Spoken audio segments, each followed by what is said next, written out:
Fire delay অংশগ্রহণ করেছেন, এই জন্য আপনাদের ধন্যবাদ। আসলে ফায়ার ডিল কি, এ বিষয়ে আমাদের ফায়ার সার্ভিস এবং সিভিল ডিফেন্স থেকে যারা প্রশিক্ষার্থী এসেছেন তারা আপনাদের সঠিক প্রশিক্ষণ দেবেন।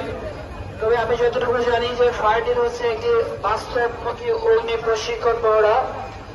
যদি কোনো কারণে ফ্যাক্টরিতে কোথাও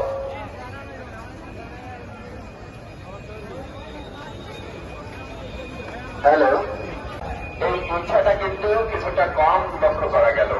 আমরা সবাই ঘুরে সুস্থে গল্প করতে করতে ফ্যাক্টরির বাইরে যাচ্ছি। যেদিন আগুন লাগবে সেদিন কিন্তু আপনাকে 1 সেকেন্ড সময় দেবে না।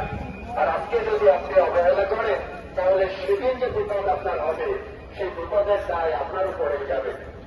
এজন্য আমরা কেউ যেন অবহেলা না করি। ফায়ার ড্রিল মানে অগ্নি দুর্ঘটনা, ফায়ার ড্রিল মানে স্বতঃস্ফূর্তভাবে নিচে নেমে আসার অভ্যাস। এই অভ্যাসে আমরা যেন সবাই সামিল থাকি। আমাদের দুর্ঘটনার সময় রেসপন্স করে নিচে নেমে আসবে। তার মানে আপনার কর্তৃপক্ষ আপনাকে বলছে আপনি একে ধরে অবস্থান করুন, আপনারা হচ্ছে যে মাথা জায়গায় যান, কিন্তু আপনি যখন দুর্ঘটনা ঘটবে তখন কিন্তু আমাদের তারা মোড়া না করুন, আমরা পুলিশকে করে যাই, তারা মোড়া না করি পুলিশকে করে আবার রাস্তা চলে চলে যায়।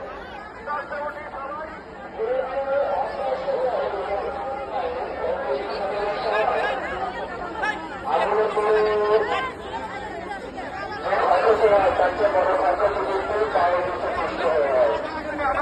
আমরা তাড়াহুড়া না করি, পরিস্থিতি ভাবে রাস্তা চলে চলে যায়।